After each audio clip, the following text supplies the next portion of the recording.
आज के मेहमान। अथ स्वागतम् शुभ स्वागतम् अथ स्वागतम् शुभ स्वागतम् आनन्द मङ्गल मङ्गलम् आनन्द मङ्गल मङ्गलम् हितप्रियं भारत भारतम् हितप्रियं भारत भारतम् स्वागतम् शुभ स्वागतम् अथ स्वागतम् शुभ स्वागतम्।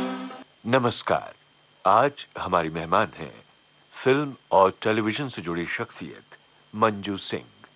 आपसे बातचीत की है यूनुस खान ने। तो आइए सुनते हैं इनकी बातचीत। मंजू जी, सबसे पहले तो आप ये बताइए कि दोबारा रेडियो के स्टूडियो में लौटकर इस वक्त आपके दिल में किस तरह के जज्बात आ रहे हैं? इतना अच्छा लग रहा है कि मैं बता नहीं सकती। अच्छा, किस जमाने में आप रेडियो में थी और किस तरह से आप प्रोग्राम करती थी? तब के रेडियो और आज के रेडियो में किस तरह का फर्क आपको महसूस हो रहा है? रेडियो से पहले मैंने टेलीविजन ही किया, क्योंकि बहुत साल पहले जी 1960s में ओहो जब मैंने कॉलेज मतलब शुरू ही किया था, तब मैंने टेलीविजन पे एक लंबा सीरियल आता था, 101 पार्ट का था तब उस समय, भूले बिसरे चित्र। हाँ। तो उसमें एक्टिंग की थी। वाह वाह। तो तब दिल्ली में ही होता था, नेशनल तो था नहीं। तो रेडियो की बजाय मेरी शुरुआत टीवी से ही हुई।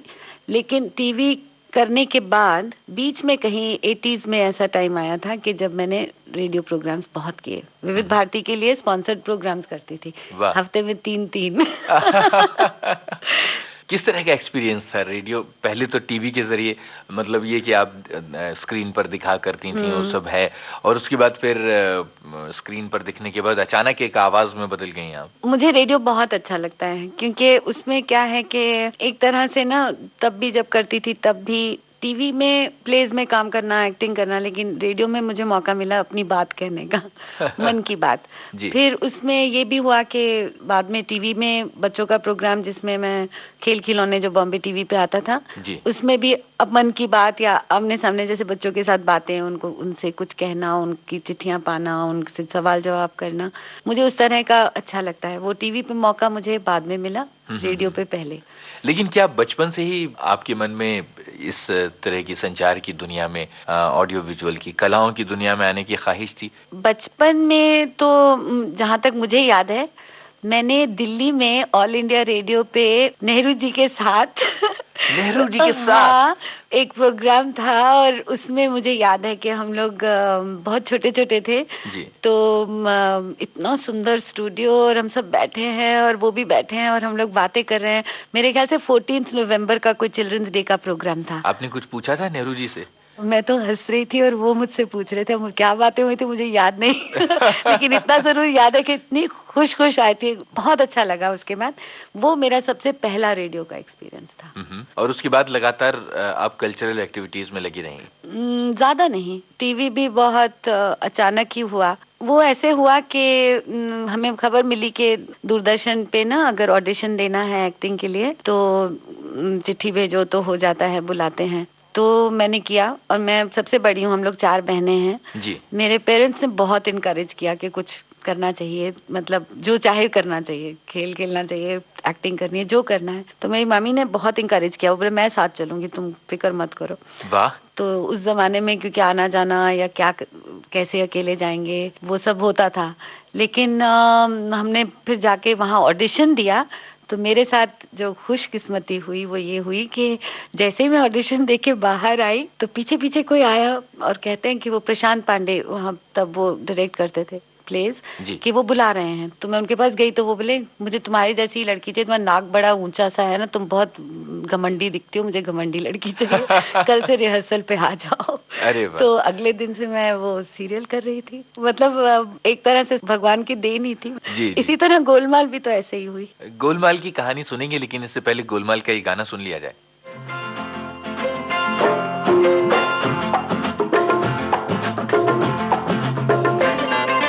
एक दिन सपने में देखा सपना, क्या?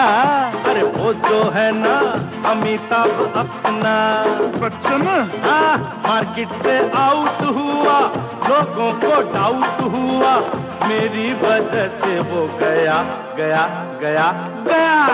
किस्मत जो बदली, क्या कहूँ रियली, मैं अमिताभ हो गया। हो सपने में देखा सपना, डिडडिडे, डिडडिडे।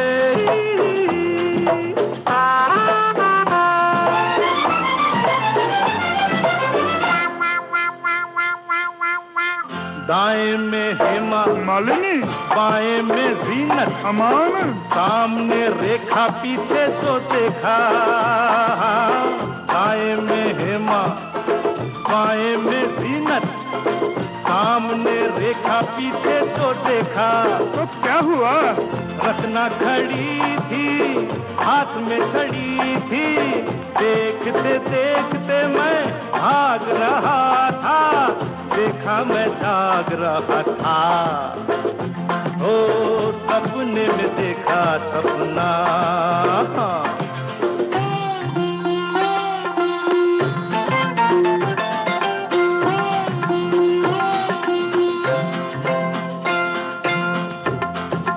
हाँ, एक और याद आया, सुनाओ। एक दिन सपने में देखा सपना, पर वो जो है ना मिस्टर पेले अपना। कॉस्मोस कहते खिलाड़ी है, बड़ा अनाड़ी है, मेरे साथ मैच हो गया। गया गया गया, अरे मारा जो छक्का तो कैच हो गया। फुटबॉल में क्रिकेट? हाँ, कहा ना। सपने में देखा सपना, हो सपने में देखा सपना।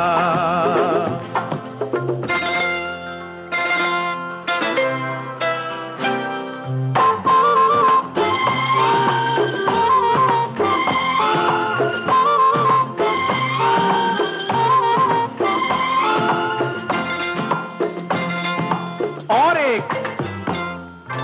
एक दिन छोटी सी देखी सपनी, सपनी वो जो है ना लता अपनी।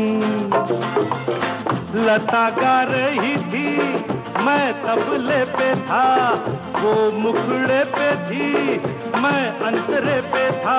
ताल कहाँ, सम कहाँ, तुम कहाँ, हम कहाँ, ताल कहाँ, सम कहाँ, तुम कहाँ, हम कहाँ, तिरकड़ तुम, नलगड़ तुम, तिरकड़ तुम, नलगड़ तुम हम तुम। लताफात, हिफाजत, लताफात, फताफात, मरकत, करामत, ताते थेता, ताते थेता, ताते थेता, ताते थेता, थैया थैया थै, तकट दुम, तकटन्या। सपने में देखा सपना, ओ सपने में देखा सपना।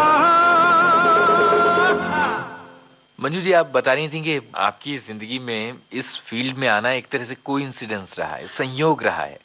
तो गोलमाल के लिए किस तरह से हुआ था? गोलमाल का ऐसे हुआ था कि मैं उन दिनों बच्चों का प्रोग्राम करती थी बॉम्बे टीवी पर, खेल खिलौने। तो वो काफी साल तक किया। उसमें मतलब मैं दीदी थी, मेरे साथ कुछ पपेट्स थे। जी जी। और उसमें आते थे लोग, इंटरव्यूज भी होते थे। करण जौहर मुझे याद है, अच्छा। बहुत छोटे से थे तब आए थे जी। और जसपिंदर नरूला और बहुत से मतलब ऐसे आर्टिस्ट। तो टोटली बच्चों का प्रोग्राम खुद ही मतलब प्रेजेंट करना और लाइव प्रोग्राम होता था।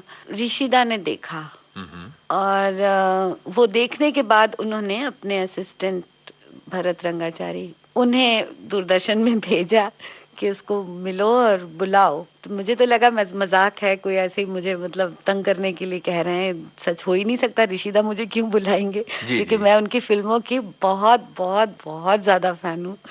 तो फिर अचानक घर पहुंची तो मैंने तो सोचा कोई मजाक कर रहा है और मैंने उन्हें मतलब टाल दिया। घर पहुंची तो मेरे फादर इन लॉ ने फोन उठाया और बोले तुम्हारे लिए फोन है, ऋषिकेश मुखर्जी बोल रहे। अरे बाप। तो मैंने कहा नहीं कोई मजाक कर रहा है, कोई मुझे वहाँ दूरदर्शन में भी ऐसे ही टीवी सेंटर में किसी ने आके ऐसे ही बोला था, somebody is troubling me। तो नहीं, उनके जैसी आवाज है। तो मैंने जब फोन लिया तो उन्होंने कहा बेटा मिलोगी आकर। तो मैं फिर अगले दिन अपनी दोनों छोटी छोटी बेटियों को लेके उनके घर भागी। वाह। मैंने कहा मिलूं तो और कुछ हो ना हो। जी। तो पर जब वहां पहुंची तो जैसे कि दूरदर्शन में वो टीवी में हुआ था कि निकल रही हूँ बाहर और बोला कि अगले दिन से आ जाओ। जी। वहां पहुंची, ऋषिदा को मिली तो बोले ऊपर जाओ, वहां बैठे हैं, उनको जाके नाप दे दो वो ब्लाउजेस वगैरह तैयार करेगा, तुम्हें मेरे साथ फिल्म करनी है। जी। अगले दिन से मैं वो फिल्म कर रही थी। वाह, तो कैसा एक्सपीरियंस था ऋषिदा के साथ काम करने का? बहुत अच्छा, बहुत बहुत बहुत अच्छा। इतना प्यार, इतनी मोहब्बत और सब कुछ एकदम से लगता था जैसे घर में ही, उनके घर में ही होती थी पूरी शूटिंग। और क्योंकि मेरी बेटियां बहुत छोटी छोटी थी तब, एक मेरे ख्याल से 3 साढ़े 4 साल की थी, दूसरी 7 साल की थी, छोटी छोटी। तो मुझे याद है कि वो उत्पल दत्त और अमोल पालेकर और सबको कहते थे, पहले इसका काम, इसकी बेटियां घर पे वेट कर रही हैं, पहले इसका काम करेंगे, तुम्हारा बाद में।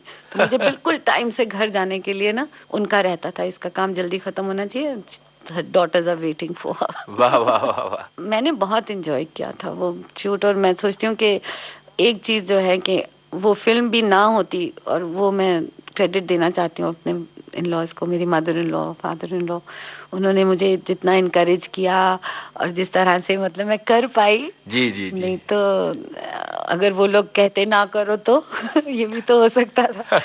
तो लेकिन बहुत ही मतलब ब्यूटीफुल एक्सपीरियंस। ये जरूर है जो चीज जो मुझे याद आ रही है अभी, कि उन दिनों ना, क्योंकि ऋषि, यही एक फिल्म थी, तो एक हवा सी फैल गई कि कोई नई है लड़की जो सिस्टर का रोल कर रही है, अमोल पालेकर की सिस्टर का रोल। तो 2-3 बार ऐसा हुआ कि हम लोग वहाँ शूटिंग कर रहे थे, उन्हीं के घर में ही पूरा सेट बना हुआ था। तो कोई मिलने आए होंगे लोग, तो अचानक किसी ने आके कहा कि कोई मिलने आया है आपसे, फिल्म इंडस्ट्री वाला ही कोई। पर ऋषिदा ने उनको बोल के भेज दिया है कि ये सिर्फ मेरी फिल्म में काम करी और किसी फिल्म में नहीं करेगी।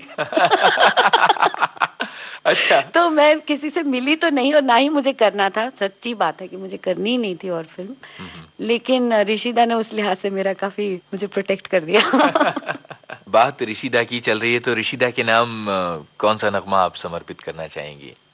अनाड़ी का किसी की मुस्कुराहटों पे हो निसार।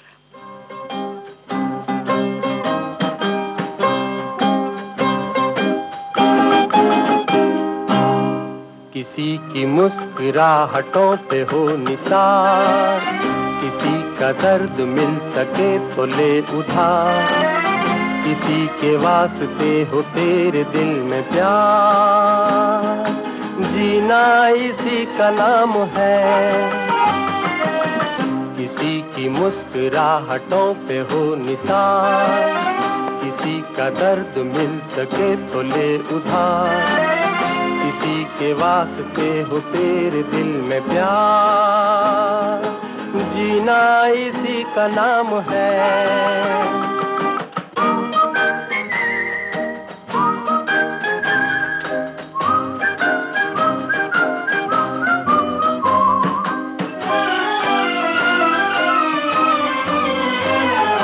माना अपनी जेब से फकीर है, फिर भी यारो दिल के हम अमीर हैं।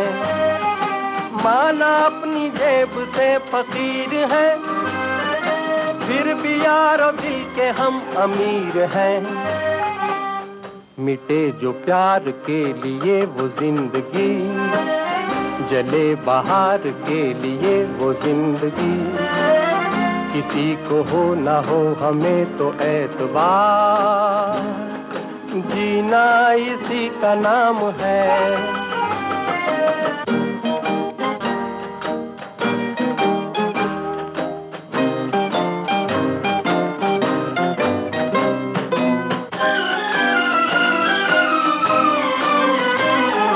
रिश्ता दिल से दिल के एतबार का, जिंदा है हम ही से नाम प्यार का।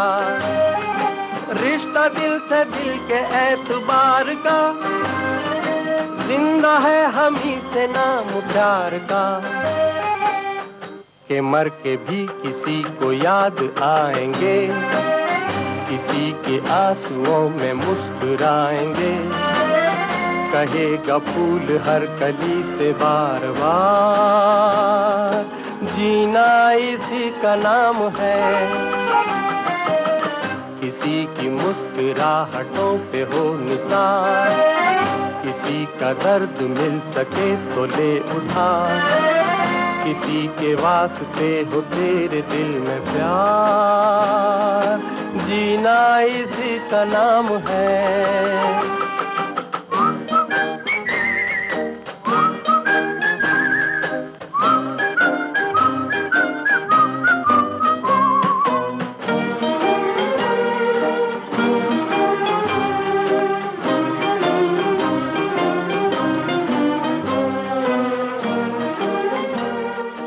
मंजू जी, टीवी के लिए आपने प्रोग्राम प्रोड्यूस करने शुरू किए थे, तो ये ख्याल कैसे आया था? क्योंकि पहले आप एक्टिंग कर रही थी और बाकी दूसरी चीजें कर रही थी। ये भी अचानक ही हुआ, जैसे सब कुछ हुआ। जी। तो उसमें क्या हुआ था कि उस समय तक तो टीवी खुद प्रोड्यूस करता था प्रोग्राम, हम उसमें भाग लेते थे, चाहे वो बच्चों का प्रोग्राम हो या प्लेज हो। लेकिन विविध भारती के लिए स्पॉन्सर्ड प्रोग्राम्स प्रोड्यूसर्स बाहर के बनाते थे, तो जो मैं बनाती थी। तो तब अचानक ये पता चला कि मिनिस्ट्री की तरफ से, या वहाँ पे तब ऐसा सेटअप नहीं था कि वो लोग बाहर के प्रोड्यूसर से प्रोग्राम लेंगे। जी। तो उस साल सबसे पहले जो मैंने प्रोग्राम बनाया था वो था जो उस साल का मिस इंडिया, दिस इज 1983, वो हमने शूट किया और उसको ये स्पॉन्सर्स मिले हमें और हमने उसे दूरदर्शन पे दिखाया संडे को। और उसके बाद फिर शो थीम एक फिल्म बेस्ड प्रोग्राम था जी। जो कि हमने मतलब उसी तरीके से संडे मॉर्निंग्स आता था जी। तो एज ए स्पॉन्सर्ड प्रोग्राम वो पहला प्रोग्राम था दूरदर्शन पे, सबसे पहला। वो आप मुंबई से बनाती थी? यहाँ से बनाती थी, और वो नेशनल नेटवर्क, अलग अलग जैसे है ना थीम्स, लाइफ के अलग या अलग अलग वैल्यूज हैं, फ्रेंडशिप और सद्भावना या दोस्ती समझ लीजिए, या लाइफ के जो अलग अलग एस्पेक्ट्स, उसको लेकर उसके बारे में बात करना। फिर एक फिल्म स्टार वो बोलते थे उस बारे में, उस थीम के बारे में जो उनके सोच होती थी, और उसको फिल्मों के सीन्स के जरिए इलस्ट्रेट करना। तो अपने जमाने में शो थीम मुझे याद है कि बहुत ज्यादा शोहरत की ऊंचाइयों पर पहुंचा था। पहला प्रोग्राम था ना, और कुछ था ही नहीं, और फिर पहला फिल्म बेस्ड प्रोग्राम, एक ही चैनल, तो नेचुरली शोहरत तो मिलेगी, कंपटीशन ही नहीं था। पर एज अ प्रोग्राम जो मुझे उसमें पसंद था कि सिर्फ बिना सोच समझ के या बिना किसी ऑब्जेक्टिव के एंटरटेनमेंट नहीं था, कहीं ना कहीं वो लोगों को कुछ सोचने पर तो होता था कि लोग देखें और फिर उस बारे में सोचें या अपना खुद नजरिया तय करें। तो उस लिहाज से मुझे तो सेटिस्फैक्शन थी कि अच्छा किया। और फिर फिल्मों के सीन्स भी चुनना एक तरह का रिसर्च था जो 80 के दशक में एक महिला होके इतना सारा तामझाम आप कर रही थी, तो किस तरह की चुनौतियां थी, किस तरह का संघर्ष था? अच्छा था। सबसे पहले तो था, मैं मेरे पेरेंट्स को देखो, उन्होंने शुरू से इंकरेज किया। शादी के बाद इन लॉज ने इंकरेज किया। बाकी हूँ मैं थोड़ी सी टेढ़ी, मैं किसी की सुनती तो हूँ नहीं, अगर मुझे कुछ करना है तो करना है। जी। उस तरीके से घर में बैठे बैठे कुछ भी ना करो तो वो तो हो ही नहीं सकता। सही। और वो मैं करती रहूंगी हमेशा तक, मतलब बैठूंगी तो नहीं। लेकिन ये है कि उन दिनों मुझे याद है कि अब याद आता है, तब तो पता नहीं क्या सोचती होंगी मैं, कि लोग कहीं ना कहीं उस जमाने में सोचते थे कि अगर किसी के पास एक हस्बैंड है, एक घर है, बच्चे हैं और खाने पीने के लिए काफी कुछ है, तो वो काम क्यों कर रहा है। मुझे याद है किसी ने कहा था, आप क्यों कर रहे हैं, एक पूरी फैमिली के पेट पे लात मार रही है। ये क्या बात हुई? ये तो गलत हो गया। जिसने जो करना है वो करना है, लेकिन अगर मैं करूंगी तो ये मतलब इसका मतलब सब औरतें घर पे बैठ जाएं, काम ना करें। उस लिहाज से मैं बताऊं, मेरी जो आइडियल, जिससे मुझे बहुत ज्यादा इंस्पिरेशन, प्रोत्साहन, इंकरेजमेंट और एक तरह से मेरी रोल मॉडल अमृता प्रीतम। अच्छा। तो उनकी राइटिंग और उनकी सोच, औरत को उसका वजूद, उस एहसास को समझना, और उनकी ही तो पहली कहानी थी जो मैंने एक कहानी में की, जंगली बूटी। मंजू जी, अमृता जी का आपने नाम लिया और मुझे याद आ रहा है कि बहुत पहले एक फिल्म आई थी कादम्बरी। आप मेरा इशारा समझ रही हैं, उसमें अमृता जी का एक गीत था। हाँ, सुनाइए ना वो। चलिए सुनते हैं, अंबर की एक पाक सुराई। ब्यूटीफुल।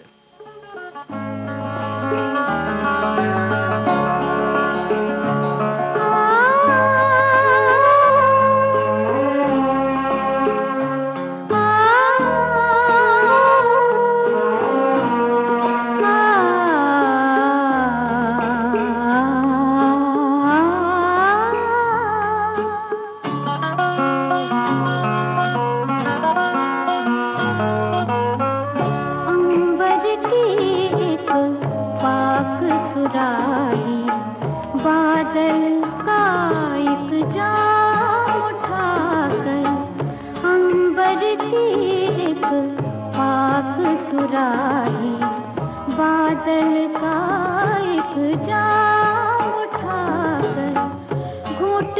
चांदनी सी है हमने, बात ऊपर की है हमने, अंबर की एक पाक सुराही, बादल का एक जाम उठाकर।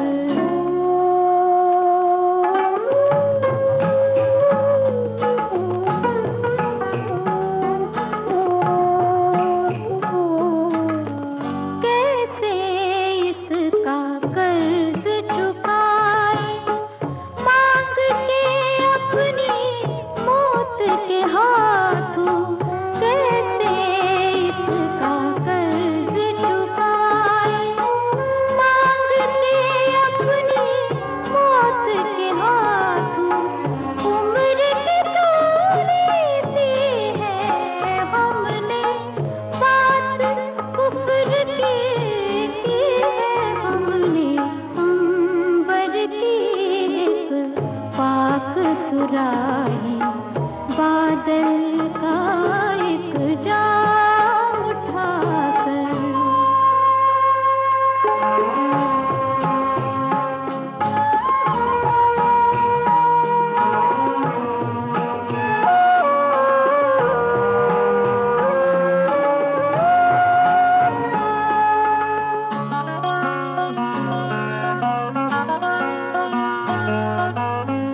अपना इसमें कुछ भी नहीं है, अपना इसमें कुछ भी नहीं है, कुछ भी नहीं है।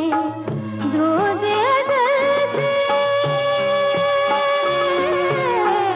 रोज़े अज़ल से उसकी अमानत, उसको वही तो दी है हमने, बात कुफ्र की है हमने, अंबर की एक पाक सुराही, बादल का एक जाम उठाकर। मंजू जी, आपके करियर में जो बच्चों का सीरियल है खेल खिलौने, उसका बड़ा महत्व है। और जब मैं आपके बारे में रिसर्च कर रहा था तो मुझे ये पता चला कि 7 साल लगातार आपने ये सीरियल किया है। 7 साल तक एक बच्चों के लिए काम करना किस तरह की चुनौती थी? क्या नया ढूंढ के लाती थी? एक तो प्रोड्यूसर जो थी ना मेरी, वो बहुत अच्छी थी, जी। सुधा चोपड़ा, उनका नाम आपने जरूर सुना होगा। एक्टिंग भी की है उन्होंने, और as a TV producer she was I think amazing lady. तो वो प्रोड्यूसर थी इस प्रोग्राम की, और वो ही डिसाइड करती थी कि किसी दिन क्या होगा। प्लस मैं बिल्कुल अकेली तो नहीं थी, मेरे जी। साथ 2-3 और भी थे जो हम लोग मिलके करते थे। तो एक चीज डिसाइड हो जाती थी। इतना था कि उसमें डायलॉग्स वगैरह, लाइनें वाइनें ये नहीं होता था कि याद करके जानी है, मतलब सब कुछ फ्लो में चलता था, स्पॉन्टेनियस काम होता है। स्पॉन्टेनियस चलता था। तो उसमें मैं क्या कहूंगी क्या करूंगी, जैसे वो कागज की कश्ती बनाना सिखाना है कि कुछ और बात करनी है या स्टोरी सुनानी है, ये सब चीजें खुद करनी पड़ती थी। पर उसमें मेहनत तो थी, लेकिन हर बार कुछ नया ही होता रहता था। तो कभी ऐसा नहीं लगा कि इतने देर से हो गया तो उसमें लगे कि अब आगे क्या करेंगे या क्या दिखाएंगे या क्या। और मेरे लिए एक खेल खिलौने बहुत ज्यादा मेरे मन के करीब है, क्योंकि जो आजकल मेरे साथ हो रहा है ना इन दिनों, मतलब खेल खिलौने खत्म हुए हो गए, 20 साल से ऊपर हो चुके। मुझे मिलते हैं लोग सड़क पे, बिल्डिंग्स में, मॉरिशस जाती हूँ तो वहाँ, वैंकूवर कनाडा जाती हूँ तो वहाँ, मतलब दुनिया के हर कोने में यंग लोग जो आज अब अपने 25-26 साल के हैं और 30 साल के हैं, वो मुझे मिलते हैं और इतना प्यार से मिलते हैं कि मैं हैरान हो जाती हूँ। अच्छा, वो खेल खुलने वाला रेफरेंस जो है, वो जो आप 7 साल कह रहे हैं ना, अच्छा था कि 2 साल 3 साल नहीं था, वो 7 साल मतलब उनके जैसे जैसे वो बड़े हुए बच्चे, मैं उनके साथ साथ रही, तो वाह। अभी तक वो लोग याद करते हैं और इतने प्रेम से मिलते हैं, इतनी अच्छी तरह मिलते हैं। उनके सबके अब छोटे छोटे बच्चे हैं। सच कह रही हूँ, कभी भी 3-4 दिन ऐसे नहीं गुजर जाते कि 5वें दिन कोई ना कोई मुझे मिल जाए जो खेल खिलौने देखता था। वाह वाह। तो मुझे उस लिहाज से मैं रियली, मतलब आई एम टू लकी। क्या इस तरह से आपको बच्चों की जो साइकोलॉजी होती है, उनका जो मनोविज्ञान है, उनका एक मानसिक संसार है, एक उजली सी भोली सी दुनिया, उसमें उतरने का और उसे समझने का मौका मिला है? और क्या आज इसकी बहुत ज्यादा जरूरत नहीं है? बहुत जरूरत है। और मैं आपको मतलब पता है एक दिन क्या हुआ, उसी से आपको आपके सवाल का जवाब मिल जाएगा। ये वर्ल्ड ट्रेड सेंटर का परेड में मैं कहीं किसी के ऑफिस में जा रही थी और लिफ्ट में मैं 11th फ्लोर पे जा रही थी और एक बड़ी सुंदर सी लड़की होगी, कोई 20, 21, 22 साल की, थोड़ी ऊपर शायद, बड़ी खूबसूरत सी लड़की खड़ी हुई है 7वें या 8वें फ्लोर पे। जब लिफ्ट रुकी वो उतरी बाहर और उतरते समय दरवाजा बंद होने से पहले मेरी तरफ देख के कहती है, thank you for making me so happy as a child. वाह वाह वाह वाह वाह। अभी मुझे देखो रोना आने लगा। तो जब उसने वो कहा और फिर वो चली गई ना, मैं उसका नाम मैंने पूछा, मुझे नहीं मालूम कहाँ है, कौन थी जी। पर जब वो चली गई तो मुझे लगा कि जो कुछ भी मैंने किया कुछ अच्छा ही किया होगा। तो अब उस तरीके का अपनापन मुझे नहीं मालूम टीवी लोगों को दे पाता है कि नहीं, तभी तो आप रेडियो में अच्छे हैं ना, आप लोगों के मन तक पहुंचते हैं। आजकल टीवी में से लोगों के मन तक पहुंचना मुझे लगता नहीं है, क्योंकि सब कुछ इतना, मैं क्रिटिसाइज नहीं करूंगी, मैं प्रॉमिस करती हूँ अपने आप को क्योंकि आजकल अगर कहो कि सब क्या गलत है तो वो तो गलत हो जाता है जी। ठीक ही है अपने आप में, लेकिन दिल से नहीं है। जी, अपनी इस बात को आगे बढ़ाने से पहले मंजू जी आपकी पसंद का एक गीत हो जाए। बताऊं कौन सा? गाइड का।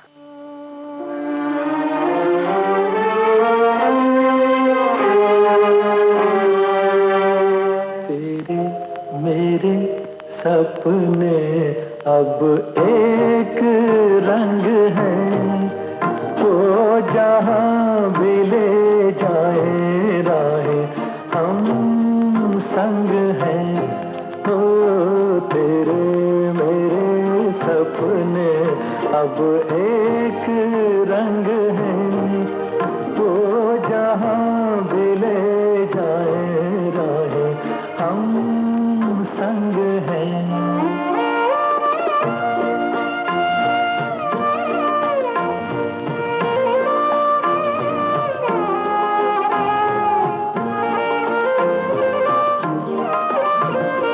मेरे तेरे दिल का तय था एक दिन मिलना, जैसे बहार आने पर तय है फूल का खिलना।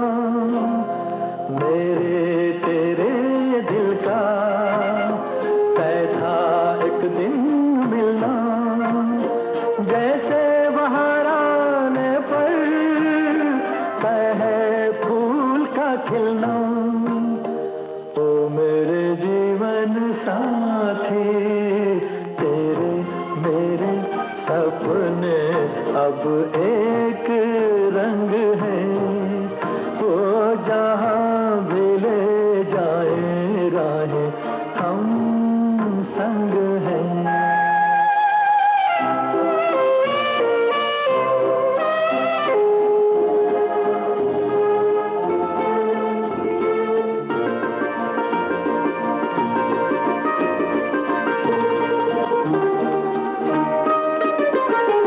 तेरे दुख अब मेरे, मेरे सुख अब तेरे, तेरे ये दो नैना चांद और सूरज मेरे। तेरे दुख अब मेरे, मेरे सुख अब तेरे, तेरे ये दो नैना चांद और सूरज मेरे।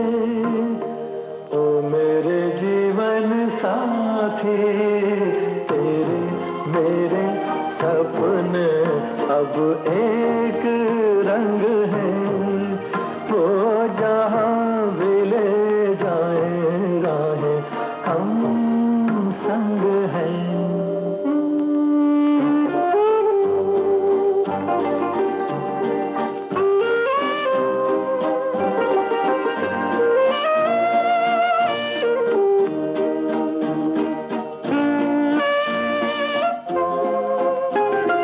लाख मना ले दुनिया साथ ना ये छूटेगा, आके मेरे हाथों में हाथ ना ये छूटेगा। लाख मना ले दुनिया साथ ना ये ये छूटेगा, आके मेरे हाथों में हाथ ना ये छूटेगा। ओ मेरे जीवन साथी, तेरे मेरे सपने अब एक रंग है। वो जहाँ भी ले जाए राहें, हम संग हैं। हो तेरे मेरे सपने अब एक रंग हैं। अपने रेडियो सेट पर आपने ट्यून किया है विविध भारती का प्रोग्राम हमारे मेहमान, और आज के इस प्रोग्राम में हमारी मेहमान हैं फिल्म और टेलीविजन से जुड़ी शख्सियत मंजू सिंह। आपसे बातचीत की है यूनुस खान ने। मंजू जी, इधर के सालों में आपका एक काम बड़ा ही चर्चित रहा है, और वो ये है कि जिसके जरिए आपने दंपतियों के जीवन को अच्छी तरह से उभारा है और एक शादी को किस तरह से कायम रखा जा सकता है और खुशनुमा बनाया जा सकता है, वो दुनिया को बताएं। ये बताएं कि जानम समझा करो का जो विचार है वो कैसे आया था आपके मन में? इसका जो आइडिया जो था वो मैंने एक कॉन्फ्रेंस एमटीवी वालों ने किया था, कॉन्फ्रेंस जैसा हुआ था, तो उसमें उन्होंने रिसर्च की थी और उस रिसर्च में ये उभर के आया था कि 99% लोग या 95% लोग चाहते हैं कि उनका प्रेम विवाह हो, लेकिन उनके पेरेंट्स उस विवाह को अरेंज करें। अच्छा।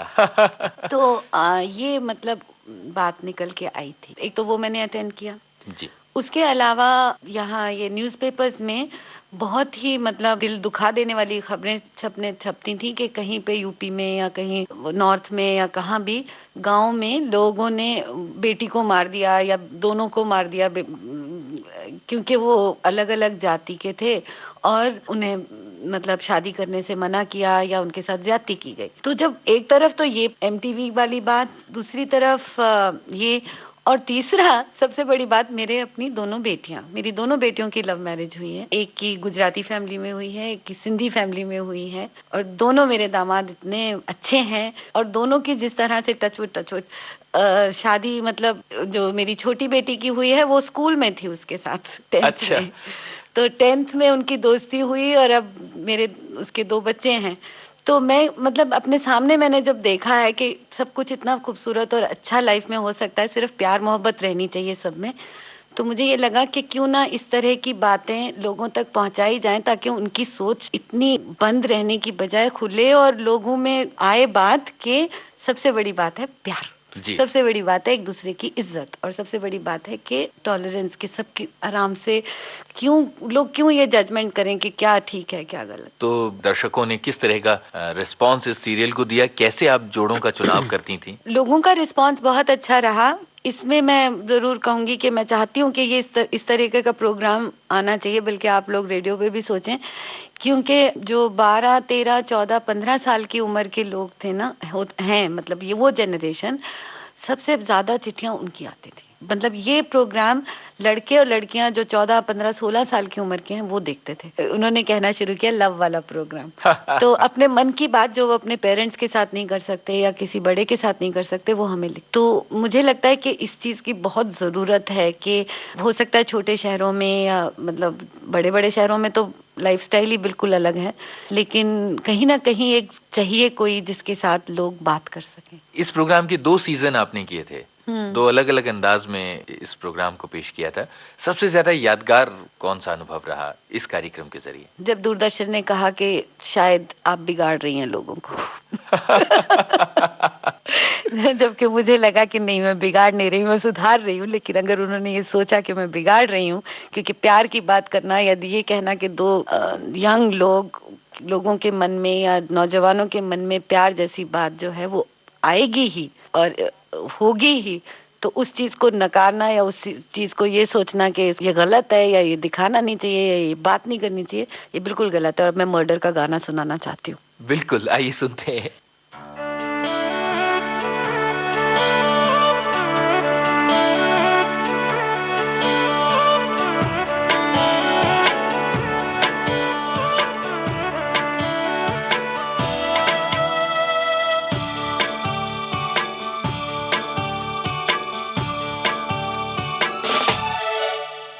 भीगे होठ तेरे,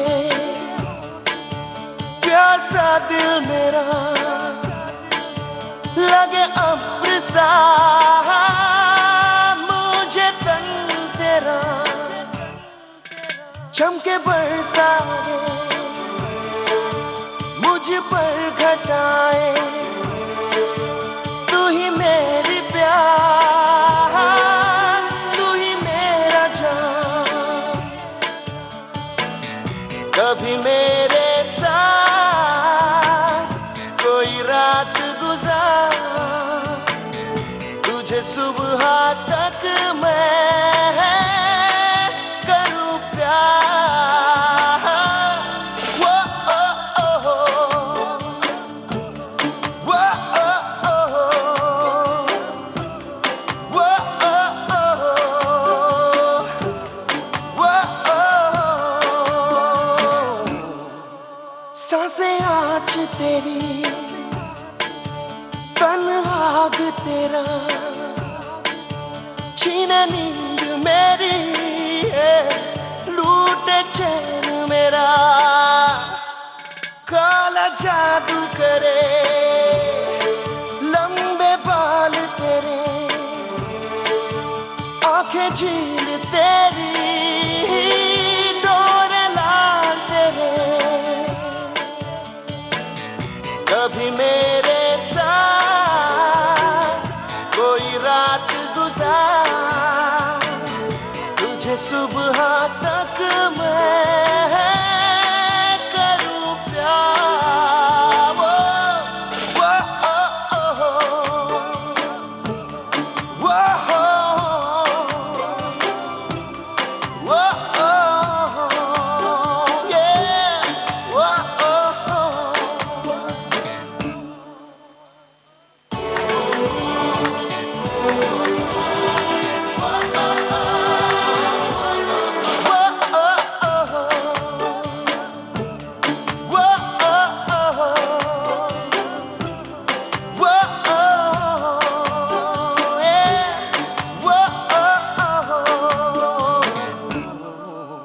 आंखें कह रही जो ना हम कहें, उसे सुन ले तू जो ना लब कहे।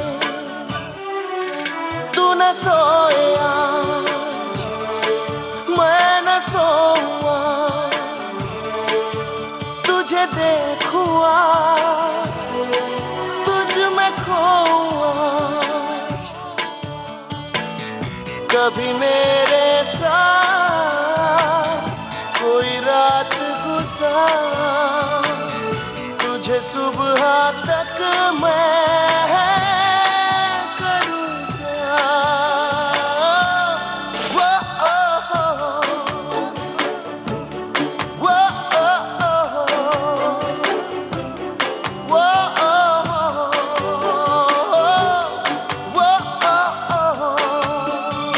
मंजू जी, इन दिनों आप किस कार्यक्रम की तैयारियों में लगी हुई हैं? एक तरह से मैं देखिए, जानम समझा करो भी खत्म हुए, पिछले साल भर में मैं सोच रही थी कि मैं क्या करूं, और सोचने के बाद मैं इस नतीजे पर पहुंची हूं कि अगर मैं कुछ भी प्रोग्राम बनाऊं टीवी के लिए, दूरदर्शन के लिए, किसी और चैनल के लिए, जब तक कि मेरे मन में ये ना आए कि हाँ ये प्रोग्राम एंटरटेन तो करे ही, बिना एंटरटेनमेंट के तो कोई फायदा ही नहीं है, उसके अलावा भी कुछ ऐसा डेप्थ हो, कुछ ऐसा ऑब्जेक्टिव हो, कोई ऐसी बात जो लोगों तक, जैसे कोई राइटर अगर कुछ लिखता है तो वो चाहता है लोग उसे पढ़ें, कोई पेंटर पेंटिंग बनाता है तो वो चाहता है कि लोग देखें, बात तो उसकी, पर वो अपने घर में ही उसे लेके बैठा रहेगा तो लोगों तक तो पहुंचेगी नहीं बात। तो कोई भी मन की बात या कोई एक नजरिया लोगों तक पहुंचाना, तो उसमें मेरे मन में आता है कि टीवी के माध्यम को बहुत ही इफेक्टिव बनाया है और भी बन सकता है।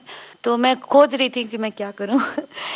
तो जानम समझा करो से पहले जो हमने एक प्रोग्राम बनाया था स्वराज, जिसे 2 साल तक हमने रिसर्च किया, वो था भगत सिंह और उनके साथियों के बारे में। तो उसमें कोई फिक्शन नहीं था, मनगढ़ंत कहानियां नहीं थी, पूरा रिसर्च बेस्ड था। तो 26 पार्ट का वो हमने हिंदुस्तान सोशलिस्ट रिपब्लिकन आर्मी की पूरी स्टोरी 6 साल की स्टोरी सुनाई थी। उसका जो असर नौजवानों पे हुआ था वो आज भी मेरे पास प्रूफ के तौर पे हजारों चिट्ठियां हैं जो मैं बहुत संभाल के रखती हूँ। तो इसका मतलब अगर कोई चीज जो सचमुच गुजरी है, हो चुकी है, उससे इंस्पायर होके लोग आज कैसा महसूस कर सकते हैं, उसी चीज को ध्यान में रखते हुए अब मैं एक कहानी दोबारा बना रही हूँ। यानी आप एक कहानी जो वर्षों पहले सुनाई वर्षों जाती पहले, रही हाँ, थी एपिसोड दर एपिसोड, हाँ, अब वो दोबारा। हाँ, क्योंकि उसमें क्या था, हम लोग अलग अलग भाषाओं की कहानियां लेते थे, फिर जहाँ की कहानी होती थी वहां जाते थे, जी वहीं के आर्टिस्ट के साथ हिंदी में उसको शूट करते थे, और कहानी के अंत में जो राइटर हैं, क्योंकि ये सब पब्लिश्ड कहानियां, मतलब जानी मानी कहानियां, जाने माने राइटर, उसमें राइटर आके बताते थे कि उन्होंने वो स्टोरी क्यों क्यों लिखी। लिखी?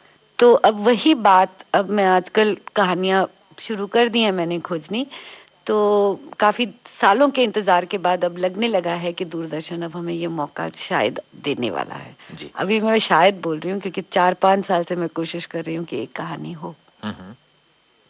मंजू जी, एक कहानी जब पहले आपने बनाया था तो किस तरह से उसका ख्याल आया था और कैसा उसका रिस्पांस आपको मिला था? क्योंकि इसमें बिल्कुल साहित्यिक कहानियां ली गई थी और अ, एक तरह से साहित्यिक जमीन पर भी जाता था और आम जनता से रूबरू भी होता था। इसमें ऐसा था कि एक कहानी की इंस्पिरेशन तो मैंने अब जैसे पहले बताया अमृता जी की वजह से थी कि उन्होंने, उनकी एक स्टोरी हमने सिलेक्ट की, जंगली बूटी, उसको पल्लवी के साथ उसको बनाया। जी तो क्या था कि पहले जब जंगली बूटी बना ना, उसमें क्योंकि वो कहानी का जो माहौल अमृता जी ने लिखा था, जैसे यूपी की लड़की है और सब, उसको जैसे के तैसा हमने दिखाया। उसके इमीडिएटली बाद मैंने जो दूसरी कहानी बनाई वो कन्नड़ कहानी थी, यशवंत चित्ताल की कहानी अपघात। जी तो उसके बनाने से पहले ये हुआ कि अगर जो कहानी जहाँ की है, अगर उसी माहौल में, उसी के जो कल्चर के साथ, उन्हीं आर्टिस्ट के साथ जो उनके जिन, बिकॉज सबसे सुंदर बात बताऊं क्या लगती है कि जबकि जहाँ का भी जो कोई हो, चाहे केरला को हो, तमिलनाडु का हो या कश्मीर का हो, जब वो वहाँ की अपनी भाषा तो बोलता है, लेकिन जब वो हिंदी बोलता है तो कहीं ना कहीं उसकी बहुत ही प्यारी लगती है हिंदी, क्योंकि उसकी खुद की भाषा का उसमें फ्लेवर आ जाता है। जी तो वो चीज मैं एक कहानी में दिखाना चाहती थी, तो वहीं के आर्टिस्ट के साथ वहीं पर जाकर की, तो जो उसका रिस्पांस ऐसा था कि लोगों को लगने लगा कि हमारे देश में मतलब ये भी है, मतलब एक तरह से यूनिटी इन डाइवर्सिटी जी वाली बात बहुत उभर के आई। और मुझे लगता है कि लोगों को पता हो, सबको इस चीज से पता हो कि लोग कैसे रहते हैं, कैसे बोलते हैं, क्या उनका पहनावा क्या है, ये सब चीजें अगर पता, और हमारा अपना ही देश है, इतना इतना खूबसूरत है, तो वो लोगों तक पहुंचे। मणिपुर और असम में भी जाके शूटिंग की थी हमने। वाह। तो दोबारा इसी तरह की आपकी योजना है, दोबारा देश भर के अलग अलग इलाकों में जाके उन इलाकों की कहानियों को आप फिल्माने वाली हैं? हाँ, जी वैसे ही। वाह। मंजू जी, ये बताएं कि आज के ज़माने में जो मनोरंजन का क्षेत्र है उसमें शिक्षा का, सिखाने का और सार्थकता का जो तत्व है वो बहुत कम होता जा रहा है, और आपकी जो यात्रा रही है उसमें इस पक्ष पर लगातार जोर दिया जाता रहा कि जो कुछ भी किया जाए सार्थक मनोरंजन के तहत किया जाए। तो इस जमाने को देखते हुए कैसा महसूस करती हैं आप, जहाँ एंटरटेनमेंट बड़ी चीज हो गई है और एजुकेशन छोटी चीज हो गई है? अ, मुझे ये नहीं लगता कि एजुकेशन छोटी हो गई है, सिर्फ इतना है कि क्योंकि मैं, मुझे ये भी नहीं महसूस होता कि जैसे जो आज की जनरेशन है, जैसे आप हैं, मेरे अपने बच्चे हैं, तो मुझे नहीं लगता कि आप लोग या वो लोग चाहते नहीं कि कोई ऐसी चीज हो जिसमें इंटेलेक्चुअल स्टिमुलेशन जिसको कहते हैं वैसा हो। ये बात नहीं है, कम नहीं हुई है, इतनी वैरायटी है। अब उसमें से आप क्या देखते हैं, क्या चुनते हैं, क्या देखना चाहते हैं, क्या आपको ज्यादा देखना है, क्या कम देखना है, ये तो चॉइस लोगों पर है ना। और जो कुछ भी टीवी पे आ रहा है और कमर्शियल, ये तो दुनिया भर में ऐसा ही है, जी मतलब वो तो रहेगा ही रहेगा। अब उसमें से क्या चीज ज्यादा, मतलब वो कहते हैं निश चैनल्स के, अगर आपको नेशनल ज्योग्राफिक भी है, मतलब नाम छोड़ दीजिए, लेकिन अपॉर्चुनिटीज अलग अलग तरीके से हैं, जी। पर ये मैं पता है मैं बहुत ही ज़रा पॉजिटिव किस्म की हूँ ना। मैं सोचती हूँ कि अगर मैं कहूँ कि आजकल ये नहीं है या ऐसा होना चाहिए, तो मैं इस लेवल तक अपने को नहीं कह सकती। मैं जजमेंट देने के कोई, मैं या कोई भी हम लोग नहीं है कि हम जजमेंट कैसे दे सकते हैं कि जी। ये होना चाहिए या ये नहीं होना चाहिए। हर एक को अपना अपना सोचना है, उसको क्या करना है और उसको ईमानदारी से करते जाओ तो बहुत है। आपकी जो काम की पूरी यात्रा है ये शादी के बाद गृहस्थी संभालते हुए एक तरह से दो फ्रंट्स पर आप सक्रिय रही हैं, और एक महिला के लिए एक बहुत बड़ा संघर्ष होता है। इस कार्यक्रम को सुन रही हैं देश के कोने-कोने में बहुत सारी ऐसी महिलाएं जो अपनी गृहस्थी तो संभाल रही हैं लेकिन बहुत कुछ करना चाहती हैं। आप अपने अनुभव से उन्हें कैसे ये बताएंगी कि ये सब कुछ एक साथ करना संभव है? एक महिला आज भी बाहर निकल के खुद को साबित कर सकती है। बिल्कुल कर सकती है, और उस तरीके से मैं आपको बताऊं कि थोड़ा बैलेंस तो रखना पड़ता है, ज़रूर रखना पड़ता है। और ये भी है कि मैंने कोई गलती नहीं की, या मैंने कभी-कभी उस समय जहाँ मुझे मतलब अपना ध्यान कहीं बच्चों की तरफ या घर की तरफ देना चाहिए, लेकिन मैं काम पे दे रही थी। ये सब गलतियाँ तो सबसे होती हैं और ये सब होता ही है। लेकिन ये ज़रूर है कि at the end of it मैं ये कह सकती हूँ कि जो कुछ किया, आज मेरे बच्चे जैसे हैं, जिस तरह से अपनी ज़िंदगी बिता रहे हैं, जिस तरह से अपने बच्चों को पाल रहे हैं, जिस तरह से उनका रिश्ता मेरे साथ है, और जितनी मतलब वक़्त, इज़्ज़त और जो वैल्यूज़ मतलब वो दिखा रहे हैं अपने जीवन में आज, मैंने तो मुझे लगता है ठीक-ठाक किया सब कुछ। कुछ ऐसा नहीं किया कि जिससे कि कहीं पर उनको या मुझे किसी भी तरह का कोई रिग्रेट हो। अब ये है ना, ये बैलेंस रखना कि कहाँ अब अगर इस तरह से सोचने लग जाओ कि बाहर काम करना है, कमाना है, बच्चे जाएँ जहाँ मर्ज़ी, या उसका कोई फ़र्क नहीं पड़ता, वो गलत हो जाता है। कहीं न कहीं काम जो है वो क्यों किया जा रहा है या घर से बाहर क्यों कदम रखा जा रहा है, उस पर निर्भर करता है। क्या बात है! इसी बात पर एक गीत हो जाए। अभी न जाओ छोड़ कर कि दिल अभी भरा नहीं, अभी ना जाओ छोड़ कर कि दिल अभी भरा नहीं।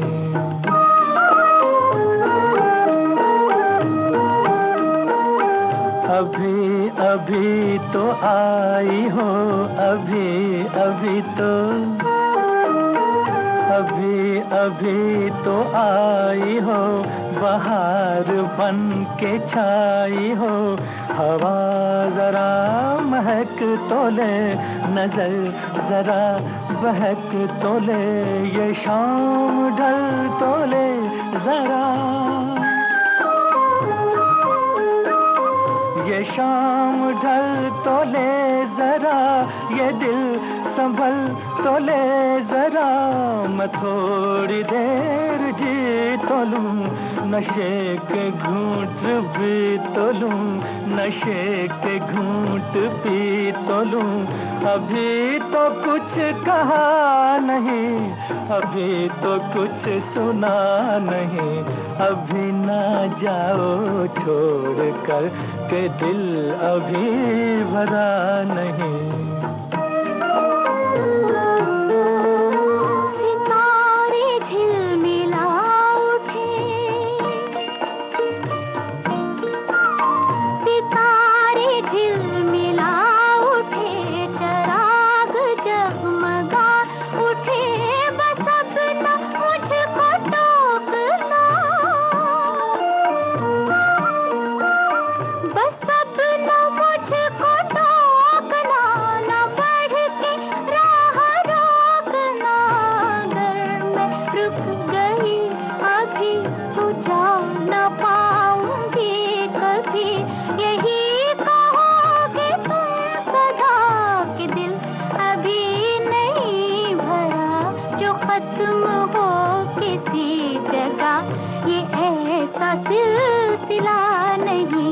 अभी नहीं अभी ना जाओ छोड़ कर के दिल अभी भरा नहीं।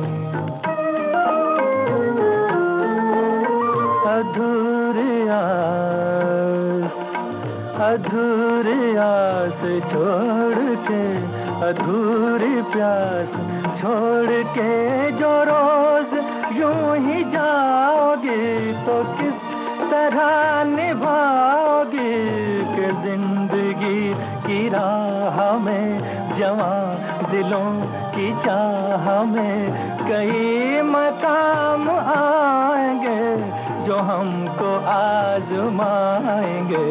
बुरा ना मानो बात का, ये प्यार है गिला नहीं। हाँ यही कहोगे तुम सदा कि दिल अभी भरा नहीं। हाँ दिल अभी भरा नहीं।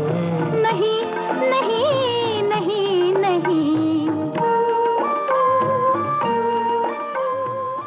मंजू जी, ये सब काम तो आपने किया, एक्टिंग की, कई सीरियल प्रोड्यूस किए, इसके अलावा आपकी जिंदगी में आपके शौक कौन कौन से हैं? मेरे शौक जो हैं वो ज्यादातर मैं पढ़ती हूँ किताबें बहुत, और उसमें मतलब फिक्शन नॉवेल्स तो पढ़ती हूँ, पर उसके अलावा मेरा ये जो आध्यात्मिक जो है सब्जेक्ट, मतलब स्पिरिचुअलिटी, उसमें बहुत ज़्यादा रुझान है। और मैं बहुत, बल्कि मैं आपको बताऊं, मेरे जो फ्यूचर में मतलब आगे जो मैं सोच रही थी ना मैं किस तरह के प्रोग्राम करूं, तो अब मेरा ज़्यादातर प्रोग्राम्स जो हैं वो सब इससे जुड़े हैं। अभी रिसेंटली हमने जैनिज्म पे एक फिल्म बनाई है जो कि डॉक्यूमेंट्री नहीं, एक कहानी है एक तरह की। और अब कश्मीरी सूफीज पे रिसर्च चल रही है। वाह। तो ये सब मैं मतलब इस तरह के प्रोग्राम्स या इस तरह की सब्जेक्ट। आपने क्या कहा कि काम और उसके अलावा कुछ पूछ रहे थे ना आपके, मैं और क्या करती हूँ? हाँ। तो मेरा काम ही मेरी एंजॉयमेंट, और एंजॉयमेंट काम है, कुछ ऐसा अलग अलग है ही नहीं। अच्छा, आपको लगता है कि इस पूरी यात्रा में कुछ ऐसी हसरतें थी जो आपकी छूट गईं और जिनको अब आपको पूरा करना चाहिए? तो ये एनजीओ का नाम संदेश है, जो कि ऐसे ही मीडिया मैसेजेस बन करेगा जो कि लोगों तक पहुंचे, चाहे वो किसी भी सब्जेक्ट से हो। तो वो मैं करने वाली हूँ, वो मेरा एक है ड्रीम है। बच्चों के लिए दोबारा कुछ करने का इरादा है? आज के बच्चों के लिए? हाँ, बच्चों के लिए, बड़ों के लिए, सबके लिए अपने ग्रैंड चिल्ड्रन के लिए सबके लिए। मंजू जी, वो लड़कियां जो अब अपनी जिंदगी में बहुत कुछ करना चाहती हैं, प्रोफेशनल फील्ड में आ रही हैं, उन्हें प्रेरणा देने के लिए क्या कहेंगी आप? मुझे तो लगता है कि प्रेरणा आजकल लड़कियों की जगह लड़कों को चाहिए। आई वो इसलिए लड़कों से शिकायत है कि आपको? नहीं, शिकायत बिल्कुल नहीं है, लेकिन मुझे जो दिख रहा है आसपास, हाँ। उसमें ये है कि लड़कियां जो कॉलेज जाती हैं, स्कूल जाती हैं, काम करती हैं, वो अपनी जिम्मेदारी, अपनी लगन पूरी तरह से निभा रही हैं। जी। लड़के कहीं ना कहीं थोड़े से ढीले पड़ गए हैं। सुन रहे हैं विविध भारती के दोस्तों? नहीं, इसलिए कि पता नहीं अब उसका रीजन क्या है, मैं नहीं जानती हूँ, या ये शायद सिर्फ बड़े शहरों में हो रहा हो, लेकिन आप पेपर्स में पढ़ लीजिए, किसी चीज का रिजल्ट आ रहा है, लड़कियां आगे, लड़कियां कदम से कदम मिलाकर चल रही हैं। जी। तो उनका जो फोकस है वो बहुत क्लियर है। लड़के कहीं पे गुटली मार जाते हैं लगता है, तो या ओवर अब कॉन्फिडेंट हो गए हैं। तो आप जो मैसेज आप बोल रहे हैं ना, तो मैसेज लड़कियों को तो बिल्कुल जरूरत नहीं, जमाना बदल गया, लड़कियां बिल्कुल अपने पैरों पे है, सही सलामत है, सॉलिड है।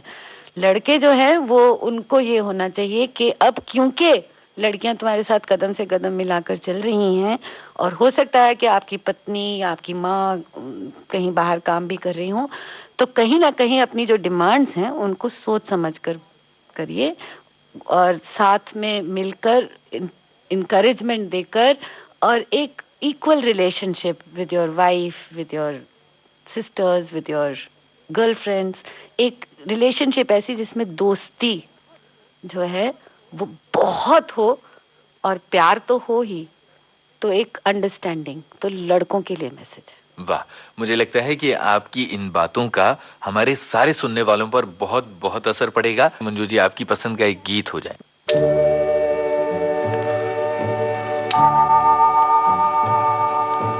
छुपा लो यूं दिल में प्यार मेरा, कि जैसे मंदिर में लो दिए की। छुपा लो यूं दिल में प्यार मेरा, कि जैसे मंदिर में लो दिए की।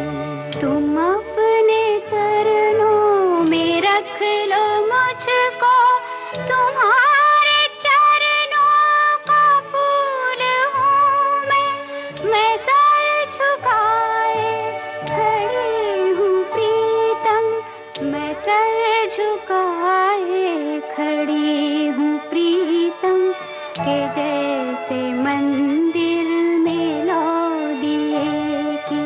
छुपा लो यूं दिल में प्यार मेरा, कि जैसे मंदिर में लो दिए की।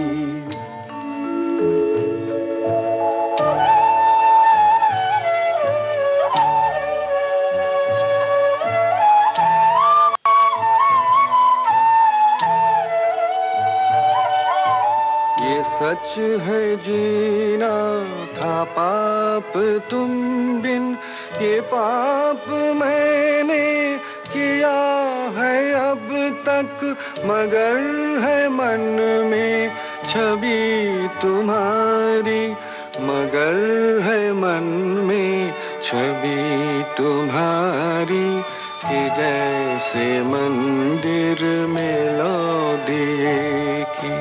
छुपा लो यूं दिल में प्यार मेरा, कि जैसे मंदिर में लो दिए की।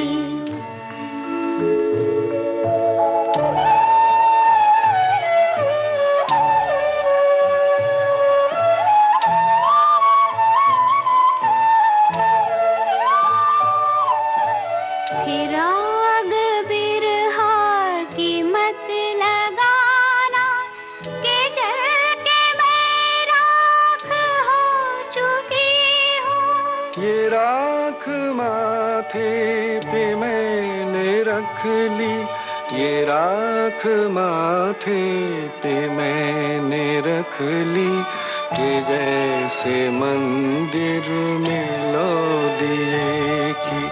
छुपा लो यूं दिल में प्यार मेरा, कि जैसे मंदिर में लो दिए की। छुपा लो यूं दिल में प्यार मेरा। आप विविध भारती के स्टूडियो में आई, बहुत बहुत शुक्रिया। हमारे मेहमान इस प्रोग्राम में अभी आप फिल्म और टेलीविजन से जुड़ी शख्सियत मंजू सिंह से यूनुस खान की बातचीत सुन रहे थे। इस कार्यक्रम के निर्माण में प्रस्तुति सहयोग दिया रमेश गोखले ने, और विविध भारती की ओर से इसे आपकी सेवा में प्रस्तुत किया शकुंतला पंडित ने। आज के मेहमान।